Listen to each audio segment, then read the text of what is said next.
Arts introduction में आपका स्वागत है। आज मैं बिहार बोर्ड कक्षा 12वीं का इंग्लिश बुक पढ़ाने के लिए जा रहा हूँ।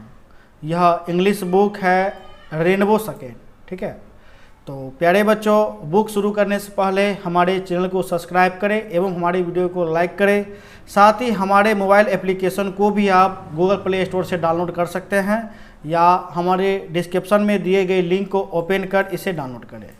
इस मोबाइल ऐप डाउनलोड करने का फ़ायदा यह है कि आर्ट्स का जितना भी सब्जेक्ट है इस मोबाइल ऐप में आपको क्वेश्चन आंसर देखने को मिल जाएगा, जिसमें short question answer, long question answer एवं ऑब्जेक्टिव टाइप क्वेश्चन आंसर भी रहेगा। तो प्यारे बच्चों, चलिए वीडियो शुरू करते हैं।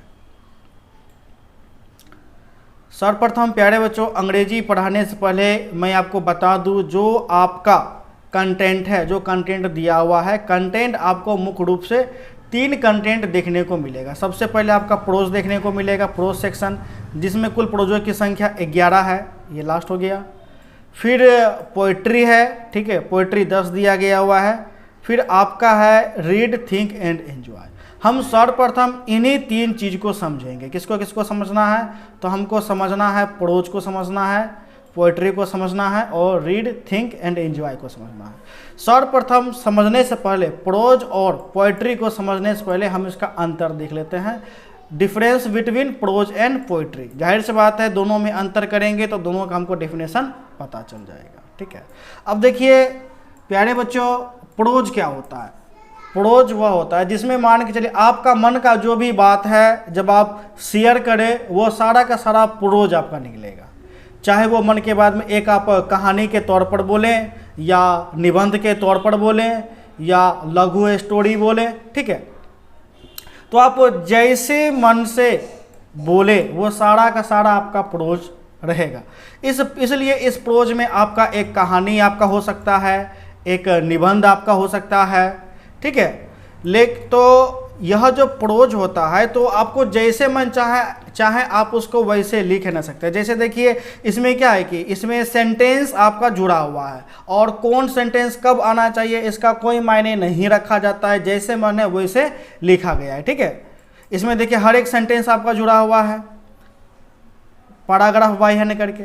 लेकिन जब पोइट्री होता है तो पोइट्री क्या होती है? जब इसी प्रोज को, यानी कि ये जो हमारा कहानी है, जब इसी प्रोज को हम गुनगुना करके बोलेंगे तो वह हमारा हो जाएगा पोइट्री। ठीक है, अब जाहिर सी बात है गुनगुना करके बोलेंगे तो वह हमारा लाइन बाय लाइन रहेगा। तो पोइट्री का सबसे पहला नियम क्या है कि यह लाइन बाय लाइन होना चाहिए। इसमें देखिए आपको हर एक लाइन बाय लाइन आपको मिल रहा है।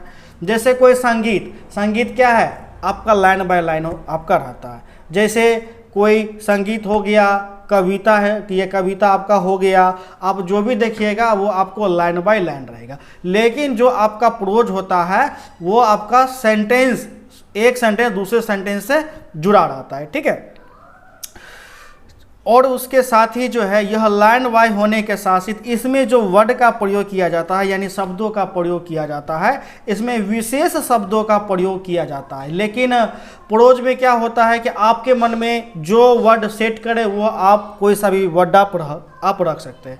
मान लीजिए कोई आपका लाइन बाय लाइन आपका संगीत है, जैसे कोई आपका एक संगीत है, कर चले हम फिदा जानो तन साथियों, अब तुम्हारे हवाले वतन साथियों। तो यह जो हमारा लाइन है वह लाइन सुनने में काफ़ी अच्छा लगता है और इस लाइन में जितना शब्द का हम प्रयोग किए हैं इस शब्द का पर्यायवाची शब्द को भी हम रख सकते हैं, लेकिन रखेंगे तो क्या होगा, हमको सुनने में अच्छा नहीं लगेगा। इसलिए इसमें जो वर्ड होता है वह वर्ड को चयनित करके रखा जाता है जिससे सुनने में काफ़ी अच्छा लगे, चाहे वो कविता के रूप में हो या संगीत के रूप में हो या आपका गज़ल के रूप में हो। तो पोइट्री क्या होती है? पोइट्री होती है लाइन बाय लाइन आपका पोइट्री होती है, लेकिन आपका जो प्रोज जो होता है वो आपका सेंटेंस बाय सेंटेंस आपका प्रोज रहता है। ठीक है, और पोइट्री को आपको एक संगीत की तरह गुनगुना करके गाया जाता है, जबकि प्रोज को एक कहानी के तौर पे, एक भाषण के तौर पे, एक निबंध के तौर पे लिखा जाता है या आपको सुना जाता है। तो प्रोज और पोइट्री में आपका बेसिकली यह अंतर है, और प्रोज इस प्रकार का प्रोज होता है और इस प्रकार का क्या होता है, इस प्रकार का आपका पोइट्री होता है। अब नेक्स्ट हम आते हैं, नेक्स्ट है हमारा तो हमको पूरा अंग्रेजी में प्रोज 11 प्रोज दिया गया हुआ है। 11 प्रोज का हमको पढ़ना है और इस 11 प्रोज में कोई आपका निबंध है, कोई शॉर्ट स्टोरी है, कोई स्टोरी है, ठीक है। और पोइट्री में कुल आपका पोइट्री दिया गया है, तो कुल आपका पोइट्री 10 पोइट्री आपका दिया गया है, ठीक है। तो सर्वप्रथम हम समझते हैं प्रोज।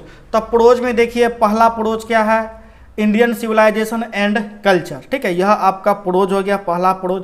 इस प्रोज को कौन लिखे? इस प्रोज को लिखे हैं महात्मा गांधी। इसलिए प्रोज को जब कोई लिखेगा तो वह आपको कहलाएगा राइटर, ठीक है।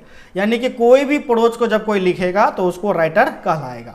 जैसे कि इंडियन सिविलाइजेशन एंड कल्चर, तो इनके राइटर कौन हो गए? महात्मा गांधी जी, ठीक है। भारत इज माई होम, इनके राइटर कौन हो गए? डॉक्टर जाकिर हुसैन। इसी प्रकार जो आपका 11वां, तो इसी प्रकार आपका प्रोज क्या हो, 3, 4, 5, 6, 7 से लेकर के लास्ट आपका कौन सा 11 है। 11 में आपका कौन सा है? तो ए मैरिज प्रपोजल, ठीक है। इसी प्रकार नेक्स्ट में, तो प्रोज जब सेक्शन खत्म हो जाएगा उसके बाद सेक्शन आपका आएगा पोइट्री। तो जो पोइट्री को जो लिखेगा वह कहलाएगा पोइट, ठीक है। यानी कविता को कौन लिखता है? तो कविता को जाहिर सी बात है कवि लिखता है, इसलिए कोई भी पोइट्री को जब लिखा जाएगा वो व्यक्ति कहलाएगा पोइट, ठीक है। जैसे sweetest love I do not go, इसको कौन है ना लिखे? इसको लिखे हैं जॉन डन, ठीक है। तो जॉन डन आपका क्या है? तो जॉन डन आपका पोइट है। इसी प्रकार सॉन्ग ऑफ माई सेल्फ, इसको कौन है ना लिखे? इसको लिखे हैं वाल्ट विटमैन। तो वाल्ट विटमैन क्या है? तो वाल्ट विटमैन एक पोइट है, ठीक है। इसी प्रकार कुल पोइट्री की संख्या, तो कुल पोइट्री की संख्या 10 है और लास्ट जो आपका पोइट्री है वह पोइट्री है माई ग्रैंड मदर्स हाउस, जिसको कौन है ना लिखे? जिसको लिखे हैं कमला दास। तो कमला दास है कौन है? तो कमला दास आपका कवि है, यानी कि पोइट है, ठीक है। तो मुख्य रूप से आपको पूरी अंग्रेजी में क्या पढ़ना है? मुख्य रूप से आपको प्रोज पढ़ना है, इससे ज़बरदस्त क्वेश्चन आएगा बोर्ड एग्जाम में, और उसके बाद पोइट्री पढ़ना है, ठीक है। लेकिन इसके अलावा भी एक और सेक्शन है जिसको हम लोग ऑनलाइन नहीं पढ़ेंगे, यानी कि इस सेक्शन को हम लोग नहीं पढ़ेंगे। क्यों नहीं पढ़ेंगे? तो देखिए यह कहता है रीड, मतलब कि 1 से लेकर के 9 तक आपका दिया हुआ है, इसको रीड करना है। पढ़ने के बाद, रीड मतलब पढ़ो, पढ़ने के बाद क्या करना है? थिंक मतलब कि सोचो, सोचना है, और सोचने के साथ साथ क्या करना है? एंजॉय, यानी कि एंजॉय करना है, ठीक है। तो इसलिए इसमें कोई आपका क्वेश्चन ऐसा देखने को नहीं मिलेगा। तो इसलिए हम इस रीड, थिंक एंड एंजॉय को हम आपको पढ़ा नहीं रहे। अब सबसे बड़ी पॉइंट यह आती है कि इन सभी से किस प्रकार का प्रश्न आता है। तो अब सर्वप्रथम आप यह कीजिएगा, तो प्रोज जो सेक्शन है 1 से लेकर के 11 तक जो भी आपका प्रोज है उनके राइटर को आपको हर हाल में रट लेना है। जैसे इंडियन सिविलाइजेशन एंड कल्चर के राइटर कौन है? तो महात्मा गांधी। तो महात्मा गांधी जी ऐसे करके है ना रट है ना लेना है। तो भारत इज माई होम के राइटर कौन है? तो डॉक्टर जाकिर हुसैन। तो डॉक्टर जाकिर हुसैन इस प्रकार करके रट लेना है। इसी प्रकार पोइट्री और पोइट को है ना रट आपको है ना लेना है कि कौन से पोइट्री, ये पोइट्री के कौन पोइट है, क्योंकि इससे क्वेश्चन हमेशा ऑब्जेक्टिव में 5-7 नंबर का आता ही आता है, या फिर इससे भी ज़्यादा का आपका आता ही आता है, हर एक साल आता है, इससे कोई नहीं काटता। यदि आप बस इतना को याद कर लेते हैं तो आपको बोर्ड एग्जाम में 7 नंबर फिक्स है, कोई नहीं काटेगा, ठीक है। लेकिन किस प्रकार पूछा जाता है, तो पूछने का तरीका हम आपको बता रहे हैं। अब देखिए पहला प्रश्न आपको कुछ इस तरह से पूछा जाएगा, what is Indian civilisation and culture, मतलब इंडियन सिविलाइजेशन एंड कल्चर क्या है, ठीक है। तो पोइट्री है या प्रोज है या शॉर्ट स्टोरी है या ड्रामा है। तो सबसे पहले हम देखेंगे पोइट्री सेक्शन में। तो पोइट्री सेक्शन में क्या हमारा इंडियन सिविलाइजेशन एंड कल्चर है?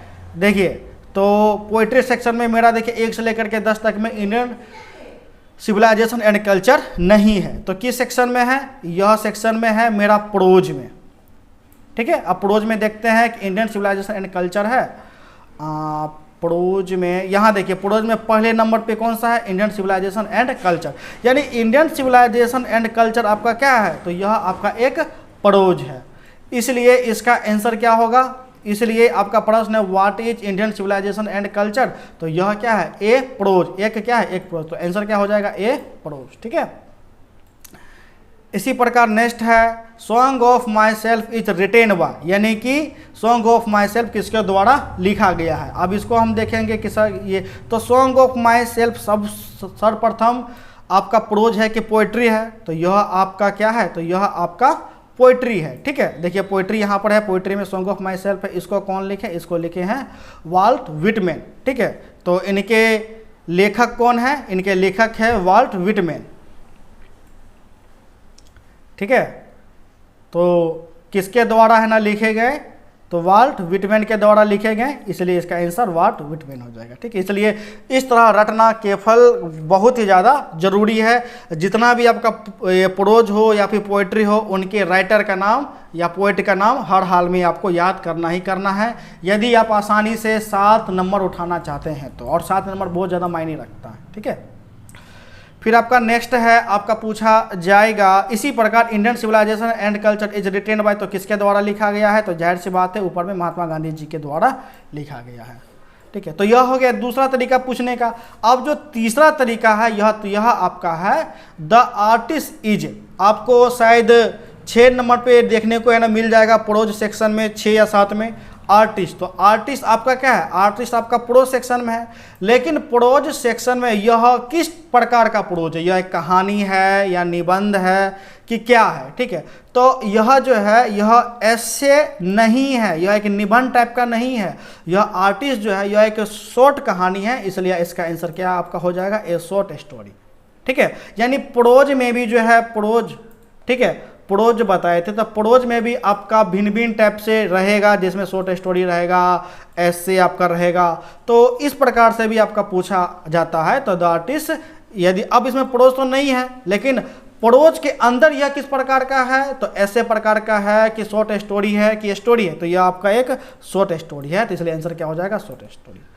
तो प्यारे बच्चों, हम लोग मिलते हैं नेक्स्ट वीडियो में। नेक्स्ट वीडियो में हम आपको पढ़ाएंगे प्रोज का पहला प्रोज। ठीक है, प्रोज सेक्शन का पहला chapter number 1 Indian civilisation and culture, इसको हम कल आपको पढ़ाएंगे।